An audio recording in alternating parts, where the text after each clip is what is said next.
sa lahat. Sensitibong balita. Ang batang lalaking yan, natuhog ang braso sa bakal na bakod sa Cebu City. Isang maling galaw ng mga rescuer, baka lalong bumaon ang bakal. Ang aktual na video ng pagsagip sa bata at kung paano siyang natuhog dyan, alamin dito sa Frontline Pilipinas. Ngayong ikalimang araw ng Nobyembre taong 2024. Sinibak na spokesperson ng PAOK, bakit nanampal sa gitna ng raid sa Bataan? Selosong boyfriend, pinatay sa saksak ang kainuman ng kanyang nobya. Habang isang lolo naman ang tinaga ng kanyang manugang. Mga nakawang sapul sa video, lalaking nang butas ang pader sa laundry shop. At plantitong tirador ng mga halamang hindi kanya. Bagyong Marce, lumakas at ramdam na sa ilang lugar sa Luzon. Alamin ang latest. Opisina ni Vice President Sara Duterte, hinihinalang na meke ng mga resibo ng confidential funds. Sa frontline ng US elections, Kamala Harris versus Donald Trump. Sinong liyamado sa mga botanteng Filipino-American? Himayin yan sa live report mamaya ni Jovi Francisco. Sa Frontline News Abroad, baboy ramo sa China, sinugod ang mga batang naglalaro sa kalsada.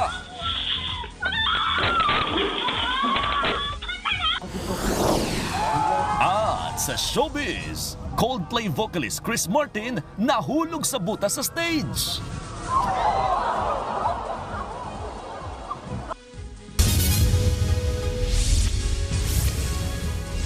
Natuhog sa bakal na bakod ang isang batang lalaki sa Cebu City. Aksidente siyang nadulas mula sa bubong hanggang sa natusok. Kalkulado ang bawat galaw ng rescuer para hindi lalong bumaon ng bakal.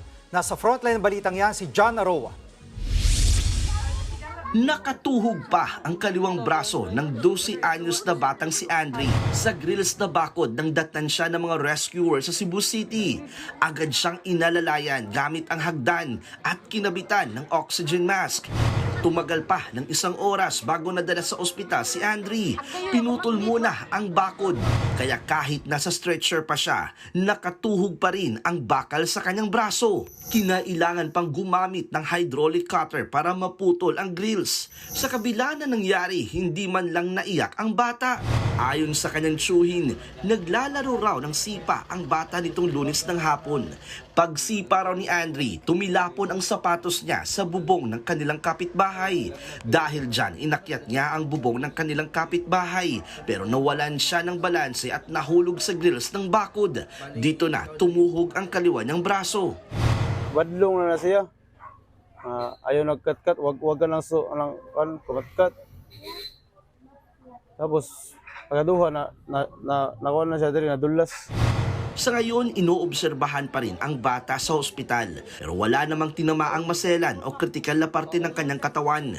Nagbabalita mula sa Frontline, John Aroa, News 5. Nang dahil sa selos, pinatay sa saksak ng isang lalaki ang kainuman ng kanyang nobya sa Cebu City. Nagbabalik si John Aroa.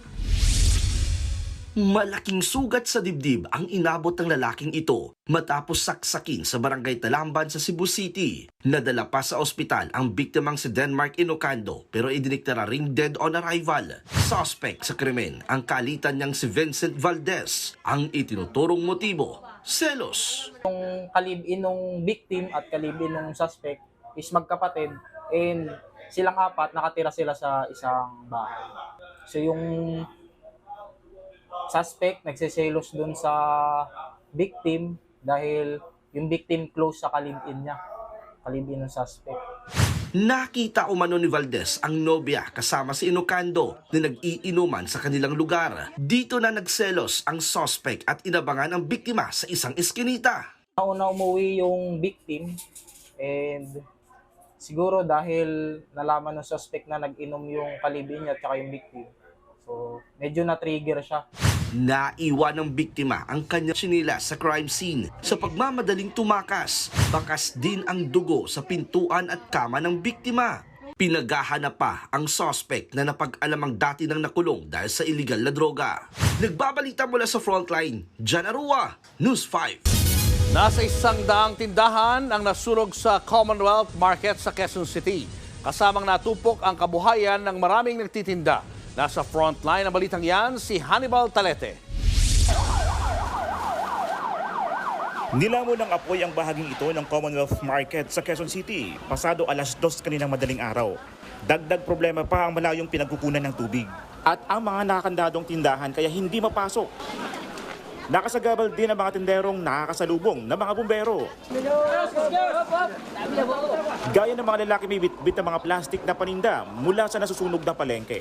Ayon sa QC Fire Department, nagsimula ang apoy sa basement ng isang establishmento. Halos 8 oras ang itinagal ng sunog bago tuluyang naapula. Walang nasaktan pero nasa 100 tindahan ang natupok. Kabilang dyan ang bigasan ni Bobby. Naabutan pa siya ng News 5 na sinasalba ang sako-sakong bigas. Hinukay na lang namin yung mga nasa ilalim pa na pwede pa. Pati ang pinapasukang tindahan ni Joy hindi na nakaligtas sa sunog. Duty pa sana namin ngayon eh. Wala po talaga, wala nang naisalba. Pati sa kanila kakanin. Inaalam pa ang sanhi ng apoy at kung magkano ang halaga ng pinsala. Kakausapin naman ng pamunuan ng palengke ang mga may-ari ng tindahan para alamin ang mabibigay nilang tulong. Nagbabalita mula sa Frontline, Hannibal Talete, News 5. Wanted ang lalaking nasa pool sa video na nagnakaw ng makinang ginagamit sa skincare. May mga indikasyon daw na inside job ang nangyari. Nasa Frontline ng balitang yan si Gary De Leon. Sa pool sa video ang lalaking nakabackpack na naglalakad sa hallway ng isang gusali sa Pasig. Pumasok siya sa klinik ng Skin and Cancer Foundation. Paglabas niya, mapapansing may dala na siyang malaking plastic bag. Ninakaw na pala ng lalaki ang old therapy machine ng klinik. Nagkakahalaga yan ng 4.8 million pesos. Ayon sa staff ng klinik, tila pamilyar ang suspect sa ninakaw na gamit. Tinangay rin kasi ang iba pang gadget at gamot na ginagamit sa makina. Alam niya kung saan nakalagay kasi walang forced entry, walang nawala sa place. May susi po siyang dala. Laking panlulumo ng mga tauhan ng klinika dahil naperwisyo ang kanilang operasyon. Marami raw walk-in client na naka-schedule na ang hindi nila maserbisyuhan. Inaalam na kung may kasabot pa ang suspect o inside job ang nangyaring pagnanakaw. Sa ngayon, nakikipag-ugnayan muna raw ang klinika sa pamunuan ng kanilang gusali bago ilapit sa mga pulis ang insidente. Nagbabalita mula sa Frontline, Gary De Leon, News 5. Nambutas ng pader ang lalaking nanloob sa isang laundry shop sa Cebu City. Nang mapansin niya ang mga CCTV, abay ipinaling niya ito pero nakuhanan siya ng close-up. Nasa Frontline ng balitang yan, si Brian Basa. Sa kuha ng CCTV nitong linggo ng madaling araw, kitang lumabas ang kawatan mula sa tinuklap niyang pader sa isang laundry shop sa Cebu City. Lumambitin siya hanggang sa makababa. Matapos niyan, nag-ikot-ikot ang kawatang tila may hinahanap. Ilang saglit pa'y tila nagulat ang lalaki at napansin ang CCTV. Nilapitan niya ito at inilihis ang kuha. Di niya kaagad nakitang may isa pang kamera kaya muli siyang nag-ikot hanggang sa kapansin-pansing tila nagulat ulit ang suspect nang makita ang isa pang kamera. Ipinaling niya rin ang kuha nito. Ayon sa may-ari ng laundry shop, 1,000 pisong cash ang natangay ng suspect. Hinala nila kinabisado ng magnanakaw ang laundry shop. Tinutugis na siya lalo't namukaan siya ng mga residente. I-identify namin po, kilala pa nila yung picture. Tapos sabi nila, billion clear. Kahit maliit na halaga lang ang natangay, desidido ang mga pulis na maaresto siya. Malapit lang kasi sa police station ang ninakawang laundry shop. Nagbabalita mula sa Frontline, Brian Basa, News 5. Ito naman ang kaliwat ka ng insidente ng pananaga, kabilang ang lolong tinaga ng manugang, magkapatid na tinaga ng kainuman at kagawad na pinatay sa pananaga. Nasa Frontline ng balitang yan, si Mon Gualvez. Pinagtataga hanggang sa mapatay ang isang kagawad ng barangay sa Villaba, Leyte nitong linggo. Kinilalang biktimang si alias Joe, 66 na taong gulang. Sospek sa krimen ng kapitbahay niyang si alias V. Ayon sa PNP, ginalaw daw ng biktima ang landmark o muhon na naghahati sa lupa nila ng sospek. Dahil dito, nagtalo ang dalawa hanggang sa mauwi sa pananaga. Kamutin ng hacking wound at saka stam wounds na hindi mababa ng 12 na tama, saka may tama kasi sa ulo, saka parang ginilikan kasi sa liig. Agad namang naaresto ang sospek na nahaharap sa kasong murder. Maswerte namang nabuhay ang isang senior citizen matapos tagain ng kanyang manugang sa Giporlos, Eastern Samar. Base sa report, nagtalo sina alias Fonso, 77 taong gulang, at ang kanyang manugang na si alias Berto. Nag-ugat ang krimen sa umano'y sumbong ng anak ng sospek matapos mapagalitan daw ng kanyang lolo. Dito na sinugod ng sospek ang biktima. Ayon sa sospek, hindi niya nagustuhan ng pananalita ng kanyang biyanan kaya niya nagawa ang pananaga. Kalabosong sospek habang nagpapagaling naman sa ospital ang biktima. Sa barangay Tawan-Tawan, Davao City naman, nauwi rin sa pananaga ang isang inuman. Sugatan ng dalawang magkapatid na pinagtataga ng kainuman nilang kapitbahay pasado alas 7 ng gabi nitong linggo. Nagkapikunan daw ang tatlo sa gitna ng inuman. Nagtamo ng mga sugat sa ulo't katawan ng magkapatid na agad namang nadala sa ospital. Sumuko rin ang suspect na naharap sa reklamong 2 counts of frustrated murder. Nagbabalita mula sa Frontline, Mon Gualvez, News 5. Sa ibang balita, nanampal kaya sinibak si PAOK spokesperson Winston Casio. Nasa pulpa sa videong pananakit niya sa lalaking nasa ni-raid na umano'y Pogo Hub sa Bataan. Nasa Frontline balitang yan si Elaine Fulencio. Sa kumakalat na kuha ng CCTV, makikitang kinakausap ni PAOK spokesperson Winston Casio ang isang lalaki. Habang nag-uusap, nilapitan siya ni Casio at kaliwat kanang sinampal. Kuha raw yan sa raid ng PAOK sa hinihinalang Pogo Hub na sangkot sa illegal gambling at human trafficking sa Bagak, Bataan noong October 31. Dahil sa pananakit, sinibak sa pwesto si Casio bilang tagapagsalita ng PAOK. Sa pinirmahang memorandum ni PAOK Undersecretary Gilbert Cruz, sangkot daw si Casio sa insidente ng mistreatment o maling pagtrato sa isang Pinoy habang nasa raid. Pinagsusumite na raw ng written explanation si Casio sa nangyari. Bago ang insidente ng pananampal, makikita ang lalaking nakikipagdiskusyon sa mga otoridad. Dumating si Casio at inambahan pa ang Pinoy. Maya-maya, binitbit na siya ng mga lalaki. Paliwanag ni Casio, nagawa niyang saktan ng Pinoy matapos itong murahin ang isang tauhan ng PAOK nang magkagulo sa raid. Matapos niyan, dinala raw sa isang kwarto ang lalaki at doon siya kinausap ni Casio. Nagdesisyon daw ang staff na binastos ng lalaki na wag na siyang kasuhan ng unjust vexation. O sige, hindi ka namin kakasuhan ng unjust vexation pero tanggapin mo itong mag-asawang sampal. Doon ako nagkamali. Aminado naman si Casio na nadala siya ng bugso ng kanyang damdamin. I should not have done that. Mali pa rin yung naging reaction ko doon sa pambabastos. Nagsorry rin si Casio sa sinampal na lalaki pati sa publiko. Nakahanda raw siyang harapin ang anumang parusang ipapataw sa kanya. Sabi naman ni PAOK Yusek Gilbert Cruz, iimbestigahan nila ang nangyari. Kung makita natin talaga nagkamali siya, then we will be filing appropriate charges kay Director Casio and both criminal and administrative. Tatayo munang tagapagsalita ng PAOK si Cruz habang gumugulong ang investigasyon. Nagbabalita mula sa Frontline, Elaine Fulgencio, News 5. 3 pulis naman ng PNP Anti-Cybercrime Group ang sinibak kaugnay ng raid sa hinihinalang Pogo Hub sa Malate, Maynila. Nabisto kasing tinakpan nila ang mga CCTV camera sa ikinasang operasyon. Nauna nang inireklamo kahapon ng pamunuan ng ni-raid na gusali na ginalaw daw ng mga pulis ang anggulo ng mga CCTV. Bukod dito, nabisto ring walang suot na pang-itaas ang mga pulis sa nasabing operasyon. Depensa naman ng mga pulis, mainit at walang aircon sa gusali.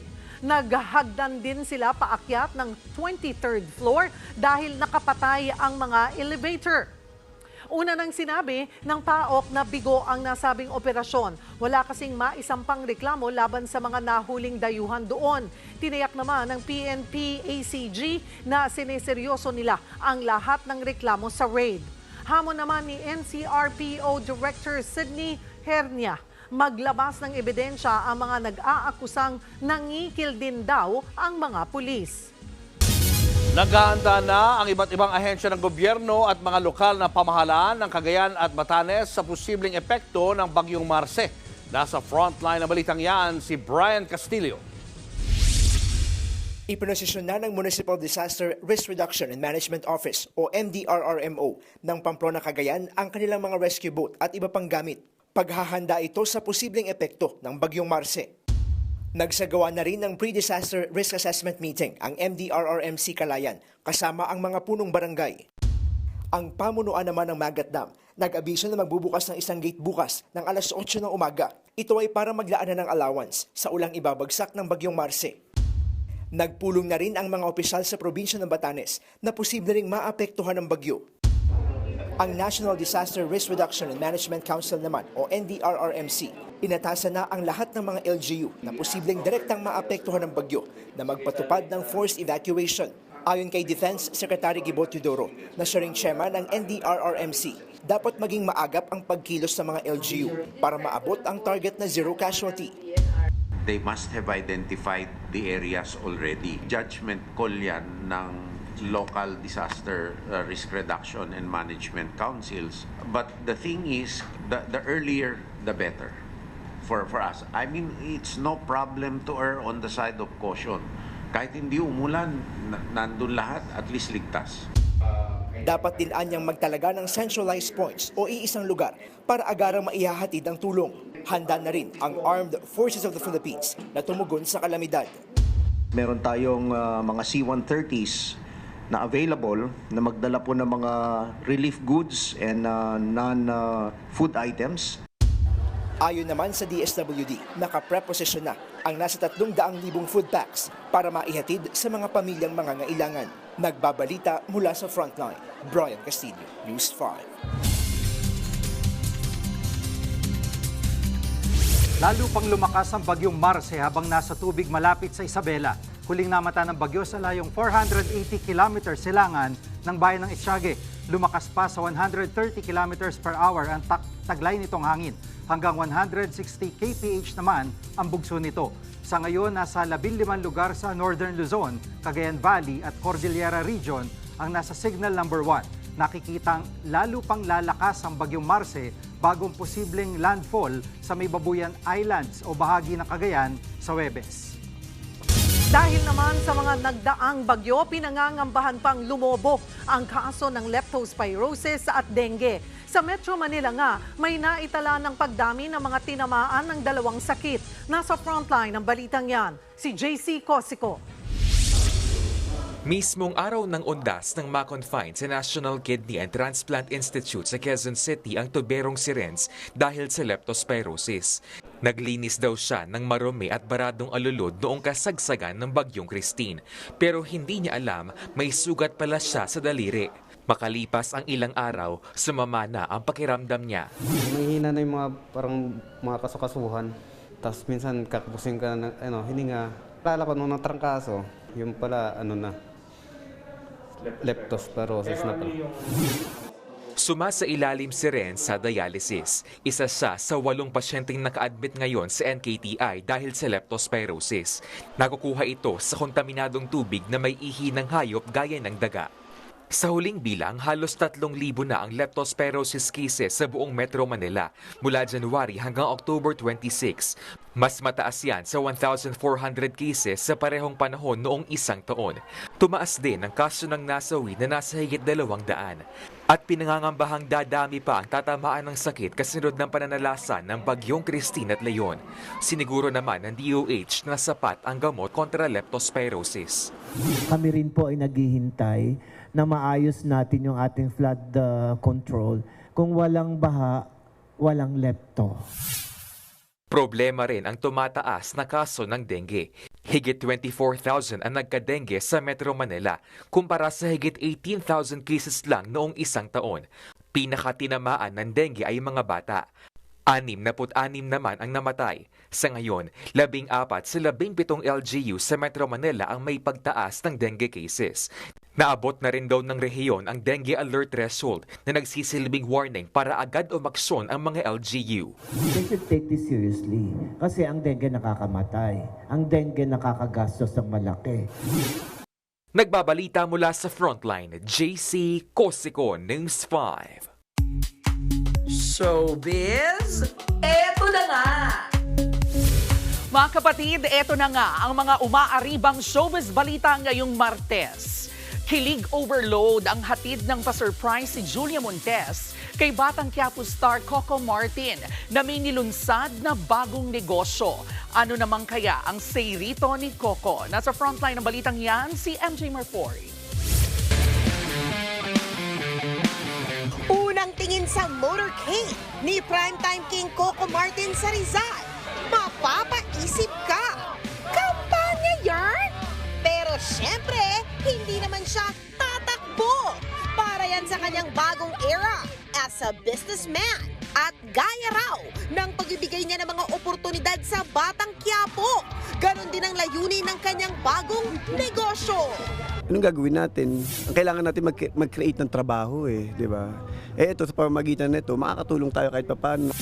Nagmistulang birthday concert nga ang negosyo launch ng kanyang kitchen cleaner business na napahaba ng ilang oras. Bukod sa Batang Quiapo team at mga kaibigan gaya ni na John Pratt, sinorpresa siya ng special someone na si Julia Montes.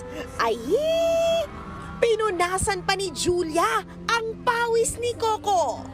Ang sarap mabuhay na alam mo yung taong binibigyan mo ng importansya, yung taong mahal mo, sobra-sobra yung binabalik sa'yo. Full throttle naman ngayong Pasko si Coco sa Batang Quiapo. Kasunod na rin ng pag-alagwa pa ng serye sa ratings sa TV5. Wala raw pahinga ang primetime king sa mga eksena kahit holidays. Itong November pa lang, November, December, hindi hihinga. Wala akong break. Mapapanood ang Batang Quiapo weeknights pagkatapos ng Frontline Pilipinas dito sa TV5. Nagbabalita mula sa Frontline, MJ Marfori, News 5. Ito pa nga, wag pong maniniwala sa fake news na may taning na raw ang buhay ng misis ng host na si Robby Domingo. Mismong si Mikey Pineda ang bumasag sa maling balita. Sa kanyang IG, nag-post siya ng screenshot mula sa Facebook page na Pinoy Highlight o Pinoy Spotlight. Ang nakalagay, ilang buwan na lang daw na makakasama ni Robby si Mikey. Panawagan po ni Mikey, i-report ang fake news ng naturang page.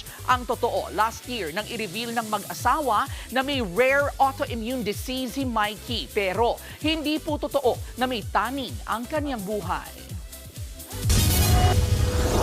Mga resibo ng gastos sa confidential funds na isinumite ng opisina ni VP Sara Duterte, hinihinalang bogus. Babae patay matapos salpukin ng isang nagkakarerang rider sa Gensan. Mga Pilipino sa Amerika, hati ang boto sa gaganaping US elections. At mister ni Vice Ganda na si Ion Perez, bakit umatras sa politika? Abangan ang lahat ng yan sa pagbabalik ng Frontline Pilipinas.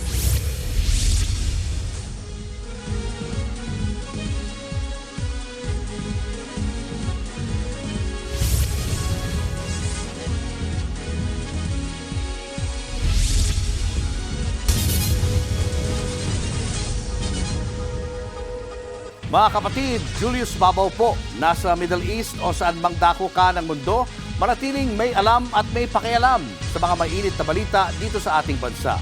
Simulan po natin ang bawat araw sa tuloy-tuloy na balitaan sa Frontline. Mag-follow at mag-subscribe sa social media pages ng News 5. Pinuna ng Kamara ang mga umano'y bogus na resibong isinumite ng opisina ni Vice President Sara Duterte. Duda ng mga kongresista, dinoktor ang resibo para pagtakpan ang gastos sa confidential funds. Nasa frontline ng balitang yan, si Marian Enriquez. No-show pa rin si Vice President Sara Duterte at ang 7 pinatawag na opisyal ng OVP sa pagpapatuloy ng pagdinig ng House Committee on Good Government kanina. Kaugnay pa rin ito sa kontrobersyal na confidential funds ng ahensya at ng Department of Education na dating hinawakan ni VP Sara. Kaya ang mga mambabatas medyo napupuno na raw. We will just reissue another subpoena. Huwag nyo naman kaming hahamunin ang committee ito na mag-issue na kami ng contempt order sa inyo. Una nang hiniling ng Kamara sa DOJ na isyuhan na sana ng Immigration Lookout Bulletin ang 7 opisyal ng OVP. Pero sabi ng komite, nakalipad na pa-Amerika nitong Lunes ang Chief of Staff ni VP Sara na si Zulaika Lopez. Kinumpirma naman sa hearing ni Attorney Michael Poa na nag-resign na siya bilang spokesperson ni VP Sara. Sa pagpapatuloy ng investigasyon ng mga kongresista sa higit 612 million pesos na confidential funds ng OVP at DepEd mula 2022 hanggang 2023, pinuna ng mga mambabatas ang anilay red flags sa mga tila bogus na resibong ipinasa ng opisina ni Vice President Sara Duterte sa COA. Ang ilang resibo kasi na pinasa nila sa Commission on Audit nakapetsa noong 2023 kahit ginamit na pang-liquidate sa confidential funds noong 2022. Meron ding resibo na nauna pang na-issue noong November 2022 kahit December 2022 lang inilabas ang pondo. Depensa naman ng OVP, nagkamali lang daw sila ng sulat pero hindi ito bumenta dahil hindi isa kundi 158 na resibo ang may mali-maling petsa. This was a mistake that was committed after the fact. They were rushing to comply with yung mga butas po na lahat ng COA. It could also be na these are ARs belatedly prepared. Bukod sa hindi tugmang mga petsa sa resibo, napansin din ang mga resibo na may questionabling mga pirma. Pinalalabas kasi na iba-ibang tao ang tumanggap ng pera base sa resibo. Pero tingin ng mga kongresista, isa ang Assistant Chief of Staff ni VP Sara na si Lemuel Ortonio ang pumirma sa mga ito. Dalawang bagay lang ang nangyari. Di ba? Kasi either ibinulsa nung ni VP o ni STO o ginamit sa ibang bagay. There are only two things na pinuntahan yung pondo. Nagbabalita mula sa Frontline, Marian Enriquez, News 5. Oras na lang ang iniintay bago formal na magbukas ang botohan para sa presidential election sa Amerika. Pero bago pa yan, ilang kapatid nating PhilAm ang nakaboto na. Pinasilip din sa News 5 ang isa sa mga polling precinct doon. Live mula sa Washington, D.C. Nasa frontline ng balitang yan si Jovi Francisco. Jovi, kumusta na at marami na ba nakapila ngayong oras? Gigi, nandito nga tayo sa Martin Luther King Public Library, isa sa mga polling precincts dito sa Washington, D.C. At malapit lang to sa Chinatown nga nitong lugar na ito. At about an hour before magsimula itong pagbubukas ng botohan dito sa Estados Unidos. So makikita mo wala pa masyadong pila, no? Dito ina-expect na dadaan ng mga tao para sa kanilang pagpila sa loob. Pero kung iyong sisilipin, pupuntahan lang natin, kita naman ang preparasyon ng mga COMELEC or voting staffers at officers sa kanila pong inaasahan na pagdagsanga ng mga botante bandang alas 7 ng umaga dito sa Washington, D.C. Pero bago pa man naganap, Jiggy, o bago maganap itong physical voting na ito, ay meron na pong isinagawa na early voting at karamihan sa mga kababayan natin ay ito ang in-avail, at narito ang ating report. Sinasabing kahit saang sulok ng Amerika, may Pilipino. Sa pinakahuling census, lumalabas na pinakamaraming Filipino-Americans ay nasa California. Sa Los Angeles nga, may lugar na tinaguriang The Historic Filipino Town. Dito matatagpuan ang activity center para sa mga PhilAms. Dito na inabutan ng ilang senior members na nakaboto na via mail. Gaya ng ibang Amerikano, hati rin ang kanilang boto. Tulad ni Evangeline na ibinoto si U.S. Vice President Kamala Harris. With our culture in the Philippines, I know where to stand. I'm always a Democrat. You are, okay. Yeah, I'm very proud to say. Kay former U.S. President Donald Trump naman ang boto ni Euphemia. May mga good side kasi tsaka bad side, we less evil. Abortion, I really don't. That's why. Yeah. That's why my heart is with Republican. Suma total, umaabot sa 4.2 million ang populasyon ng PhilAm sa Amerika. Higit 2 milyon sa kanila ay mga botante. Sila ang third biggest Asian American population dito, pero hindi rin masasabing solido bumoto. Sa Washington, D.C. naman, ipinasilip sa News 5 ang Martin Luther King Public Library na isa sa tatayong voting center. May mga inabutan na kaming botante, pero kompleto naman ang instructions na nakapaskil at may mag-a-assist din sa mga boboto. Ipinakita rin sa akin ang registration desk, ang booth kung saan boboto, pati ang reading machines at official ballot drop box kung saan ihuhulog ang balota. Di gaya sa mga nagdaang eleksyon, mas dikit ngayon ang tapatan ni Kamala at Trump kung mga survey ang titignan.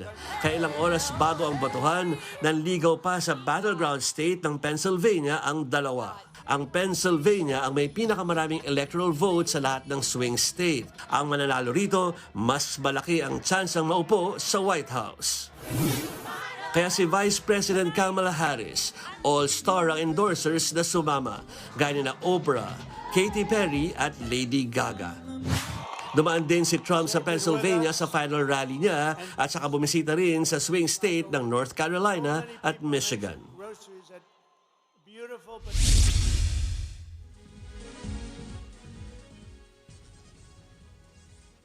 At Jiggy, para naman sa mga sa mga botante dito sa Amerika na hindi na gustong pumila pa doon sa polling precinct, ay pwede naman nilang ihulog na lamang dito sa drop box ng mga balota tulad ng nasa likod ko. Sa ngayon, kahit hindi pa nagsisimula yung para face-to-face o yung physical voting, ay nasa 79 million voters na ang nakaboto para sa halalan na ito.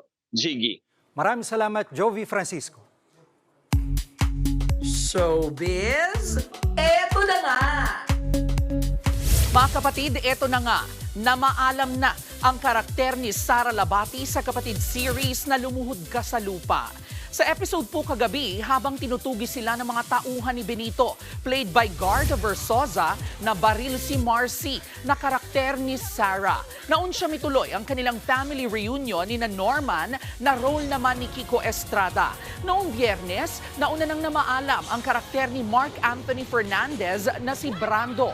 Sa mga susunod na araw, dapat namang abangan ang ilan namang bagong tauhan, gaya po ni Riza Senon, nagaganap bilang ang misteryosang si Christine. Tutukan ang Lumuhod Ka sa Lupa, 7:30 p.m. Lunes hanggang Biyernes dito po sa TV5.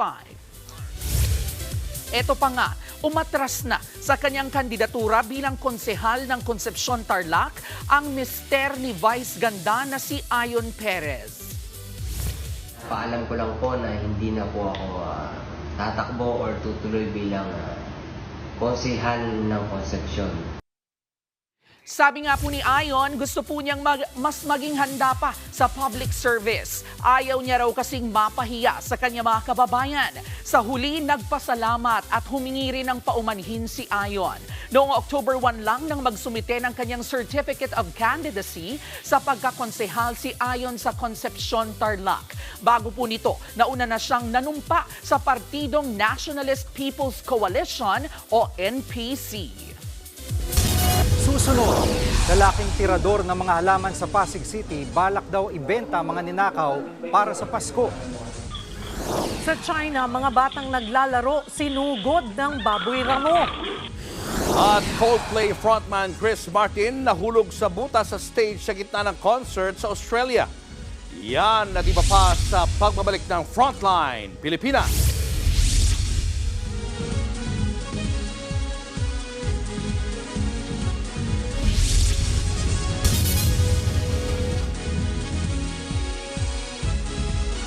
Mga kapatid, Julius Babaw po, nasa Middle East o sa amang dako ka ng mundo, manatiling may alam at may pakialam sa mga mainit na balita dito sa ating bansa.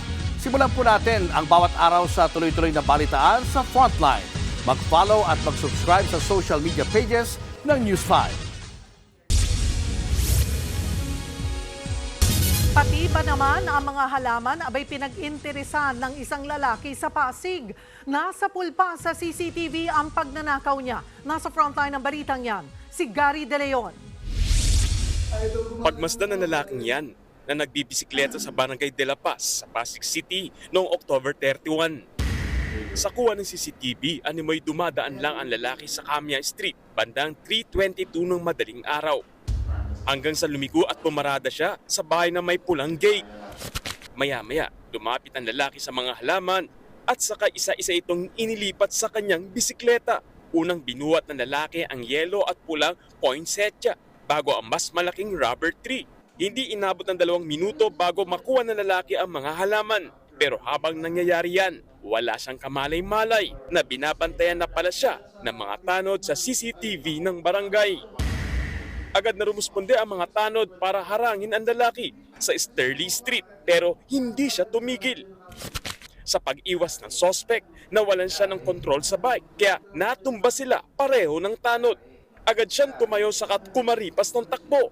Matapos ang 10 minuto, na-corner ang lalaki. Dinala siya sa barangay bago i-turn over sa Pasig City Police. Ayon sa barangay, mahilig daw sa halaman ng suspect. Balak niya raw ibenta ang mga kinuhang halaman ngayong magpapasko. Parang base sa kanya na siya ay hardinero ba tawag doon o plantito, parang gano'n. Na may alam din siya sa halaman, kaya naman alam niya rin kung ano yung kukunin niya na may halaga. Nakakulong na ang suspect sa Pasig City Jail. Tumanggi na siyang magbigay ng pahayag. Nagbabalita mula sa Frontline. Gary De Leon, News 5. Patay sa salpukan ng 2 riders sa General Santos City. Ang isa sa kanila kasali sa drag racing. Kilala ang mga biktima na sina Cristel Hecto at Christian Dave Bonayos. Susundin daw kasana ng biktimang si Cristel ang kanyang pinsan, pero sinalpok siya ng minamanehong motor ni Christian. Napagalamang kasali umano si Christian sa drag racing sa lugar at sa lakas ng impact tumilapon ng 2 rider. Isinugod pa sila sa ospital pero namatay din kalaunan. Kasunod ng insidente, nag-deploy na ang mga pulis sa lugar para masigurong hindi na mamuulit ang karera.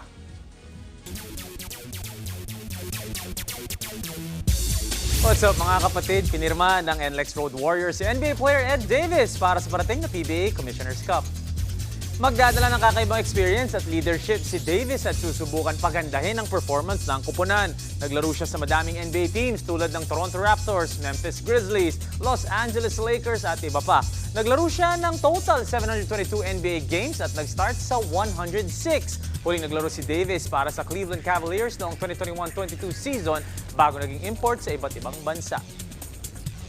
Sa volleyball, meet halfway ang sinusubukan gawin ng Sher Tigo crossovers at superstar Ea Laure tungkol sa contract talks para sa nalalapit na PBL season.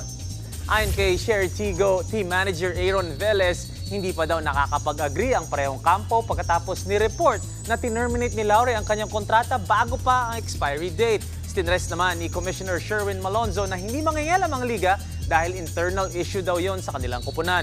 Pinaalala din ni Com na kung hindi ma-secure ng Sher Tigo si Ea Laure, pwede na siya pumirma sa ibang team. Susunod, 2 menor de edad patay sa salpukan ng pick-up at trailer truck. Bosilero sa India, paulit-ulit na pinaghahampas ng bakal ng nakaalitang katrabaho, patay. At mga bata sa China sinugod ng baboy ramo habang naglalaro. Tutok lang mga kapatid, magbabalik pa ang Frontline Pilipinas.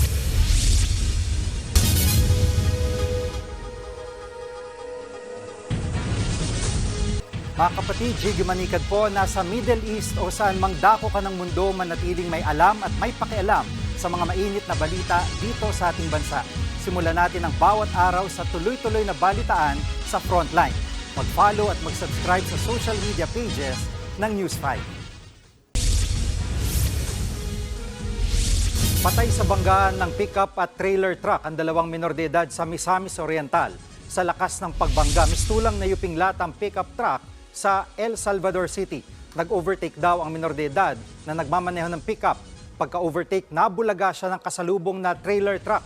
Nasawi ang 15 anyos na driver ng pickup at isa pang sakay niyang menor de edad din. Sugatan naman ang 3 pang kabataan na sakay rin ng pickup. Sugatan din ang driver ng trailer truck.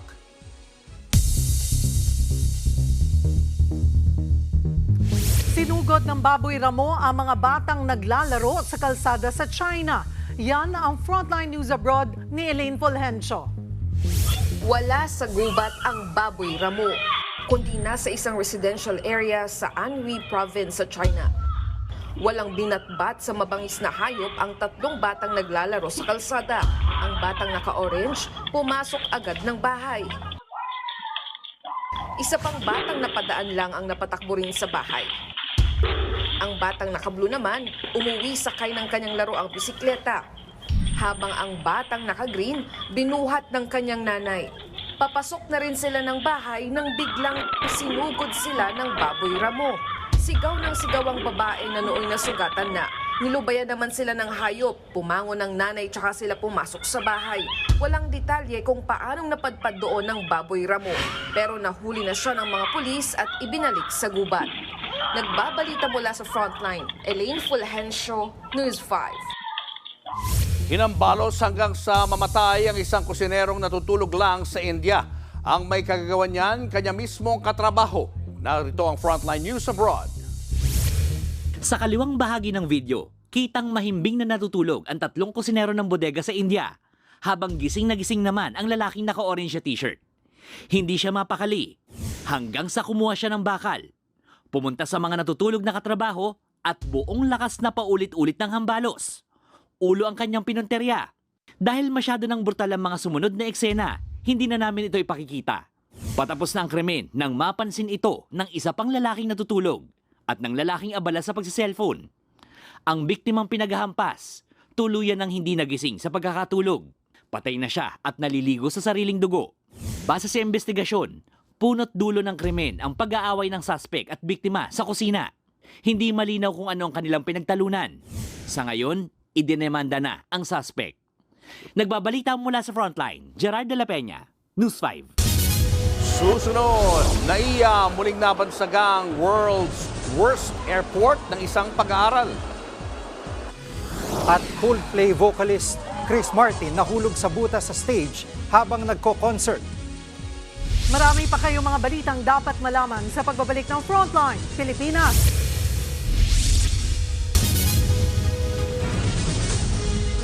Mga kapatid, Jig Manikad po, nasa Middle East o saan mang dako ka ng mundo manatiling may alam at may pakialam sa mga mainit na balita dito sa ating bansa. Simulan natin ang bawat araw sa tuloy-tuloy na balitaan sa Frontline.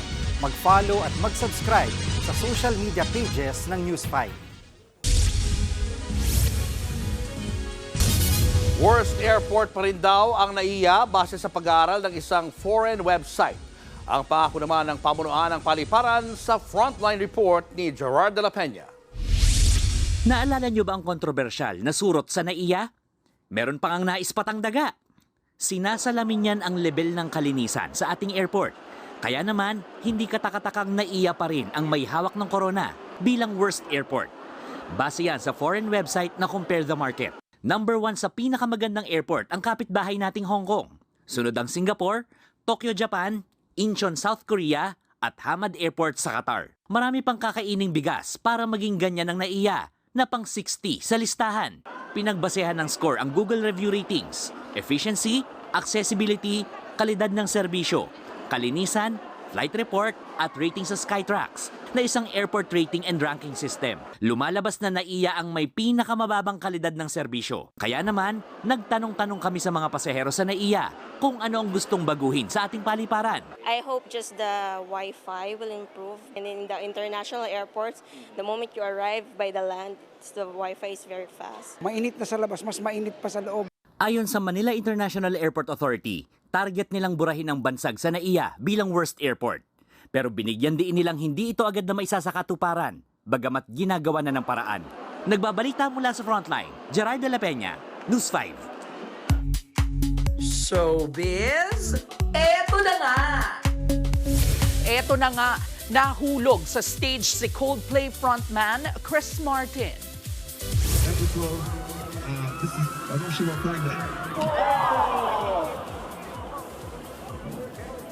That's not planned. Thank you for catching me so much. Kasagsagan po ng kanyang performance sa isa nilang concert sa Australia nang biglang mahulog sa isang trapdoor si Chris. May stage staff namang nakasalo sa kanya. Kaya agad din siyang nakaalis sa butas saka nagpatuloy sa performance na tila walang nangyari. Nagpasalamat naman siya sa staff sabay sabing hindi planado ang nangyaring aksidente. Ang concert na yan sa Melbourne ay bahagi ng kanilang ongoing Music of the Spheres World Tour. Bago po si Chris, nahulog din sa stage si Olivia Rodrigo sa kanyang concert sa isa pang venue sa Melbourne last month.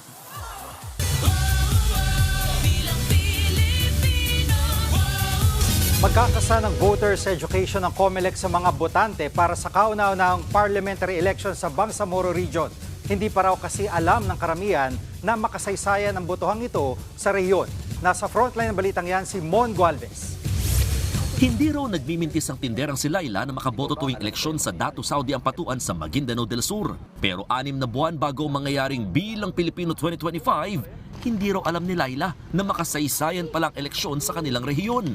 Dahil ito sa kauna-unahang parliament election. Wala akong alam sa parliament eh.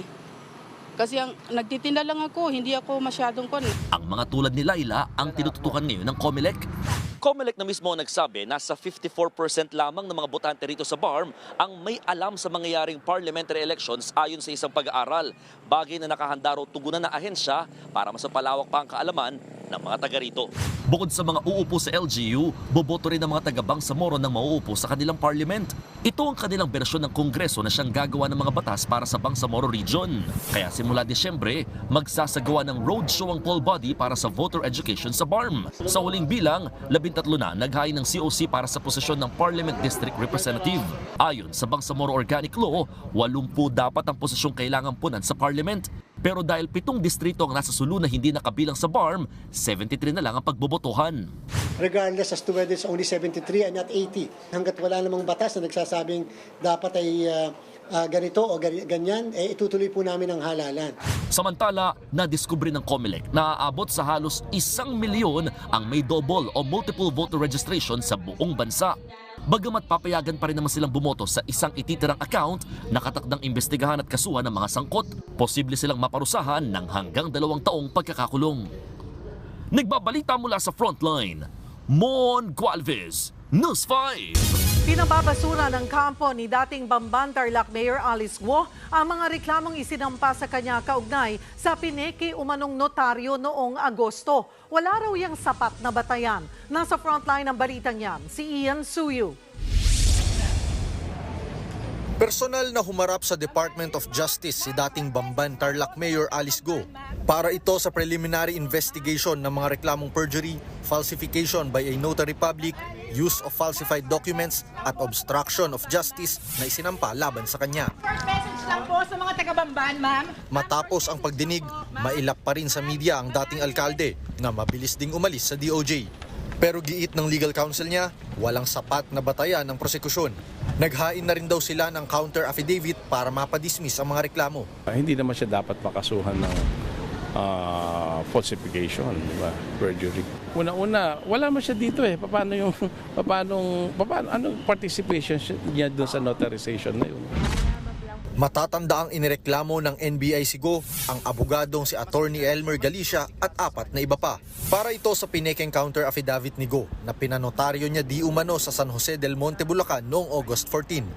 Sinabi noon ni Galicia na si Go mismo ang pumunta sa kanya. Pero nabisto rin kalaunan na July pa lang ay nasa abroad na si Go at hinatid lang ng staff nito ang papeles sa abogado. Sa kabila nito, no-show si Galicia sa hearing kanina. Hindi rin sumipot ang ibang respondents maliban sa 2 staff ni Go na nagsumite rin ng affidavit sa DOJ. Samantala, patuloy pa rin ang preliminary investigation sa reklamong multiple human trafficking kontra naman kay Cassandra Lee Ong. Maghahain sana ang kanyang kampo ng counter affidavit pero naudlot ito dahil sa supplemental complaint na inihain ng CIDG laban sa kanila. Pag-aaralan daw muna ito ng kampo ni Ong bago maghain ulit ng affidavit sa November 18. Nagbabalita mula sa Frontline, Ian Suyu, News 5. Tumaas ang inflation o bilis ng pagtaas sa presyo ng mga bilihin noong Oktubre. Nakaapekto riyan ang nagmahal na gulay bunsod ng mga nagdaang bagyo. Nasa Frontline na balitang yan, si Kari Kaitor. Hanggang halos 4 na beses ang itinaas ng presyo ng ilang gulay sa Kamuning Market sa Quezon City. Gaya na lang ng ampalaya, kamatis, pechay, repolyo at carrots. Mula sa dating 50 hanggang 60 pesos kada kilo, umabot na ito sa 100 hanggang 180 pesos. Ang talong na dating 50 pesos kada kilo, nasa 140 pesos na. halos dumoble naman ang presyo ng bawang at patatas. Ang siling labuyo, halos 4 na beses na ang pagtaas ng presyo sa 450 pesos kada kilo. Nanay Doray, nabanggit nyo kanina na medyo tumaas yata yung ilang gulay. Ano-ano po ba ito at bakit nagtaas? Mataas po lahat ma'am ng gulay ngayon kasi gawa po ng bagyo, wala pong dumadating. Ayon sa Philippine Statistics Authority, ang pagtaas ng presyo ng pagkain kabilang ang gulay, bigas at isda ang isa raw sa mga dahilan kung bakit bumilis ang inflation o paggalaw ng presyo ng mga bilihin at serbisyo nitong Oktubre. Naitalayan sa 2.3% mula sa 1.9% noong Setyembre. Dagdag ng PSA, ilang linggo pang mararamdaman ang taas presyo sa gulay dahil sa mga nagdaang bagyong Christine at Leon. The expectation is that itong month ng November, siguro yung first 2 weeks natin, makikita rin natin pa ang pagtaas ng presyo ng vegetables.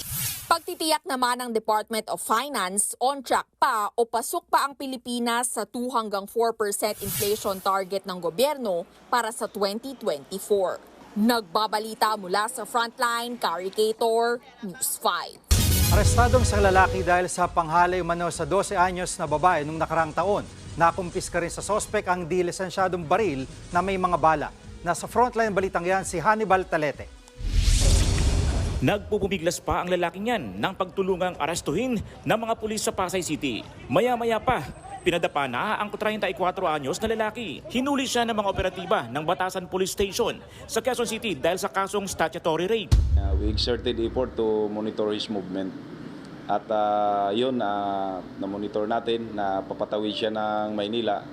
And then doon na natin siya inabangan sa may Pasay bus terminal. Ayon sa mga pulis, Pebrero ng nakaraang taon nang halayon umano ng sospek ang 12 anyos na babaeng biktima. Pumunta itong sospek sa Manapla, Negros Occidental.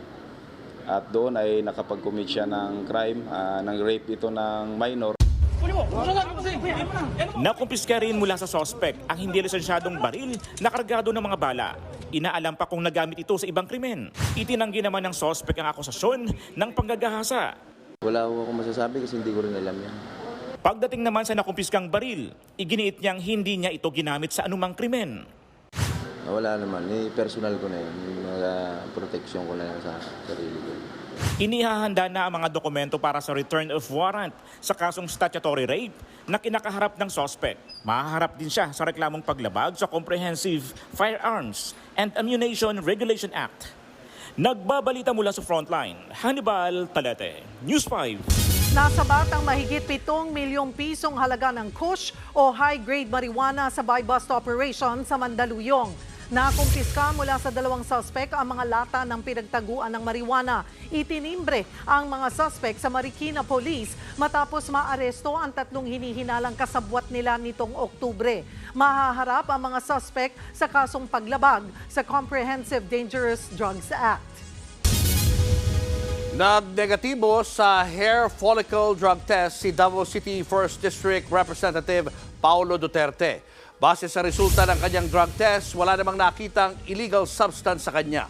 Isinagawa ang pagsusuri noong October 23 sa isang diagnostic center sa Mandaluyong. Ayon sa kampo ni Pulong, patuloy itong hindi gumagamit ng illegal na droga ang mambabatas sa kabila ng mga akusasyon laban sa kanya. Matatandang tinanggap din ni PBA Party List Representative Migs Nograles ang hamon na sumailalim din siya sa drug test. Personal na nagpasalamat si Pangulong Bongbong Marcos sa Malaysia kaugnay ng mga tulong nito sa mga apektado ng nagdaang bagyong Christine. Tinawagan ni PBBM si Prime Minister Anwar Ibrahim kabilang sa tulong ng Malaysia ang pagpapadala ng mga eroplano para maabot ang pinakabinahang lugar. Ayon sa Pangulo, nakatataba ng puso na maramdaman ang suporta ng ASEAN country sa panahon ng pangangailangan.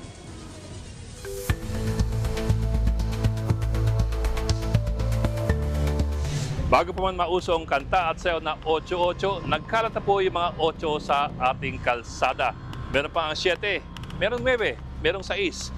Ito po yung mga tinatawag na protocol plates. Ang mga plaka ng sasakyan na gamit ng ating mga VIP na mga opisyal. Sa matagal na panahon, naabuso itong mga protocol plates na mga naghaharian sa kalsada. Madalas kasi may kasamang wangwang at kailangan mong tumabi. At madalas ay hindi. heavily tinted ang mga bintana, kaya hindi mo alam kung sino ang nasa loob. Basta't tumabi ka na lang. Bakit may ganyan? Dahil mga matataas silang opisyal, kailangan daw nilang magmadali sa kanilang official business. Ito po lamang ang mga pinapayagang magkaroon ng protocol plates mula Pangulo, Kongreso at Korte Suprema, pati mga cabinet secretaries at mga hepe ng AFP at ng PNP. Sa lagay na yan, nabawasan na po yan. Dati nga pati mga cabinet undersecretaries abay may sariling mga protocol plates. Sa nakaraang mga taon, sinusubukang higpitan ng mga patakaran sa protocol plates dahil sa labis na pang-abuso. Ayon mismo sa portal ng Land Transportation Office, ang numerong 8 na dapat ay para sa mga congressman ay nilalagay sa mga sasakyan na hindi nila gamit at pinapasa sa kanilang mga kamag-anak. Taong 2014, naglabas ng bagong panuntunan ang NOI DOTC. Ang mga protocol plates dapat may nakasulat ding mga detalye, gaya halimbawa ng distrito ng congressman at kung ano mga taon siya nagsisilbi. Dagdag pa riyan, ang protocol plates ay merong expiry date. Hindi na siya pwedeng gamitin pagtapos na ang panunungkulan ng isang opisyal at kailangan siyang isurrender sa LTO. Kailangan din nakadisplay ang protocol plate sa itaas ng orihinal na plaka. Abril 2024, naglabas ng panibagong patakaran ang Malacanang para bawasan pa ang may gamit ng protocol plates. Nakasaad din na pwede lamang itong gamitin sa mga sasakyan na officially assigned sa isang opisyal. Sa madaling salita, hindi ito pwedeng ipagamit sa mga asawa, kamag-anak o kaibigan o ipamana sa apo sa tuhod. Binawasan din ang bilang ng mga plakang binibigay sa mga opisyal. Ang Pangulo, Vice, Senate President, Speaker at Chief Justice, hanggang 3 sasakyan lamang ang pwedeng lagyan ng protocol plates.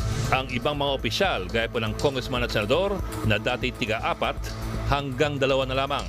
At nariyan po ang parati nating problema. Ang dami nating mga patakaran hindi naman napatutupad. Ngayon po, nagkalat yung mga protocol plates na wala yung mga detalye nakasaad doon po sa EO. At higit pa, sa panahon po ng Shopee at Lazada, ang dami mga gumagawa ng mga temporary license plates na mukha ring mga legit.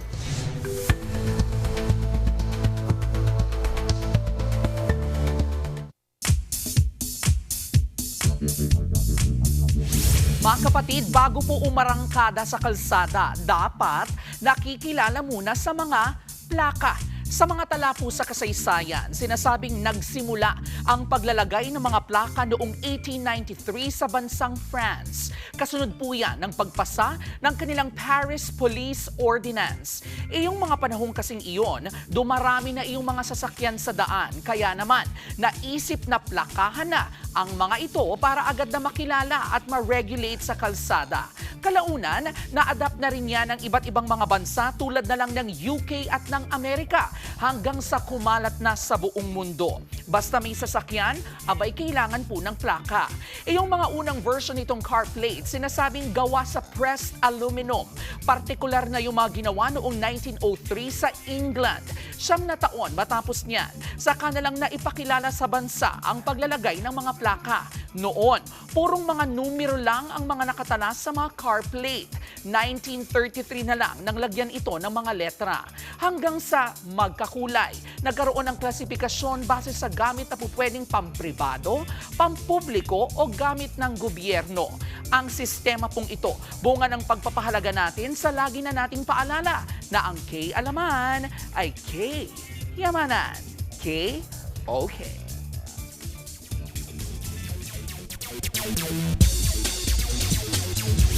Mga kapatid, tuloy-tuloy ang paghahanda ng Women's National Futsal Team o Pinay 5 para sa 2024 ASEAN Women's Futsal Championship na gaganapin dito sa bansa. Ayon kay Coach Vic Hermans, kumpiyansa siyang magpapakitang gilas sa mga Pinay lalo na't may home court advantage. Gusto raw nilang ipakita na kaya rin ng mga Pinay na makipagsabayan sa futsal. Ang futsal ay hango sa sport na football o soccer. Nilalaro ito sa mga mas maliliit na indoor courts at 5 players lamang ang naglalaro sa kada team. Ang Pinay futsal player na si Isabela Bandoha, sinabing 100% ready na raw sila para sa kompetisyon. Hindi po kami nakapokus sa nag-i-score lang. More on kami sa mga assist. Doon kami sa mas sure na ikakapanalo po namin. Our confidence that we'll face the tough teams are 100% po. Sa NBA, tuloy-tuloy ang init ng Cleveland Cavaliers sa umpisa ng panibagong NBA season at pinatumba ang Milwaukee Bucks 116-114. Top scorer para sa Cavs si Darius Garland na nagtala ng 39 points. Ito ang pang-8 sunod na panalo nila at unti-unti nilang pinapatunayan ang kanilang kakayahan this season. Dikitan pa sana sa fourth quarter ang laro bago magpakawala ng malaking 3-pointer si Garland sa huling 45 seconds ng laro para masecure na ang panalo. Sa ibang laro, nagtulungan si Nikola Jokic at Russell Westbrook para talunin ang Toronto Raptors 121-119. Natapos ng may 28 points, 14 rebounds and 13 assists si reigning MVP habang nag-ambag si Russ ng 21 points. At yan ang mga pandiin ng Sports News Today. It's your Sports Tito Mikey Reyes. Peace and love. Susunod, mga kabataang PWD nagpagalingan sa IT. At Netflix star Lana Condor, ikinasal na sa American actor na si Anthony De La Torre. Tuloy-tuloy pa ang makabuluhang balitaan sa pagbabalik ng Frontline Pilipinas. Mga kapatid, Cheryl Cosim po, nasa Estados Unidos, Canada o saan mang dako ka ng mundo, manatiling may alam at may pakialam sa mga mainit na balita dito sa ating bansa. Simulan natin ang bawat araw sa tuloy-tuloy na balitaan sa Frontline. Mag-follow at mag-subscribe sa social media pages ng News 5. Nagpagalingan sa husay sa Global IT Challenge ang mahigit 150 kabataang may kapansanan sa bansa. Nasa frontline ng balitang yan, si Laila Pangilinan. Not disability, but extra ability ang ipinamalas ng aabot sa mahigit 150 kabataan sa Manila Hotel. Mga kalahok sila sa Global IT Challenge for Youth with Disabilities ngayong taon. Nagpagalingan sila sa husay sa IT at advanced technology. Ang goal ng event, mapatunayang kayang makipagsabayan ng mga kabataang PWD sa larangan ng makabagong teknolohiya. Magagandang employment opportunity. Some of them are already abroad na persons with disabilities. So it's really an equalizer for all of them. Kabilang sa challenges na hinarap ng participants ang pagpapaandar sa e-smart car, kung saan kailangang hasang-hasa ka sa coding skills. Pasado naman dyan ang isa sa mga team ng ating bansa. Natanggal po yung kaba kasi po bago po isa lang sa final round po. Parang kinakabahan po ako baka po mag-fail or hindi po makomplete yung mission po. Pero po nung successful na execute po yung mission po, masaya po. Katunayan, madalas daw nananalo ang Pilipinas at nag-uuwi ng karangalan. Patunay na hindi dapat isinasantabi ang mga kapatid nating may kapansanan. It opens a lot of opportunities for our youth with disabilities, that there are employment prospects in the IT industry. We just need to go there to that particular space, mag-aral ng IT that includes yung basic skills in IT up to coding, programming, and right now artificial intelligence. Next year, ang South Korea naman ang mag-host na isasabay sa pagkatoka ng bansa bilang host din ng APEC. Nagbabalita mula sa Frontline, Laila Pangilinan, News 5. Showbiz, eto na nga! Eto na nga, may ilang nilinaw ang pinawithdraw na kandidatang si Miss Panama Italy Mora sa Miss Universe 2024. Sa wikang Kastila, sa isang burado ng IG post, sinabi po niyang nitong November 1 lang nang masabihan siyang mawawala na siya sa pageant. Sabi raw sa kanya dahil ito sa umano'y di pagsunod niya sa ilang rules tulad ng pag-alis sa kwarto. Itinuturing naman niyang severe measure ang bigla na lang pagpapaalis sa kanya sa pageant. Pwede naman daw itong maresolba sa warning o kaya na may pakikipag-usap.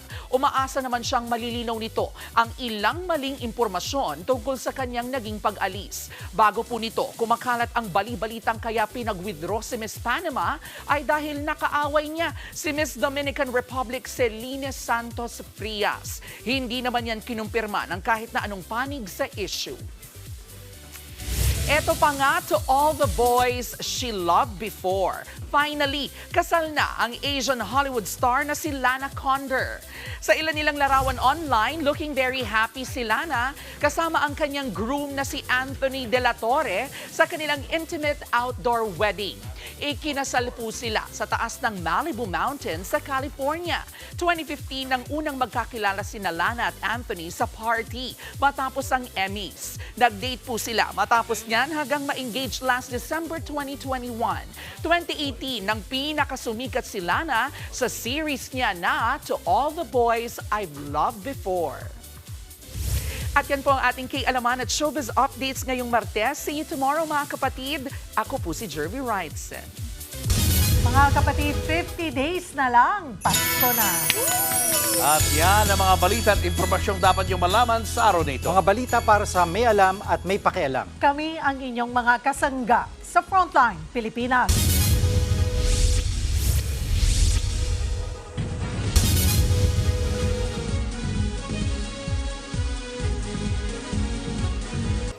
Mga kapatid, Cheryl Cosing po. Nasa Estados Unidos, Canada o saan man dako ka ng mundo, manatiling may alam at may pakialam sa mga maiinit na balita dito sa ating bansa. Simulan natin ang bawat araw sa tuloy-tuloy na balitaan sa Frontline. Mag-follow at mag-subscribe sa social media pages ng News 5.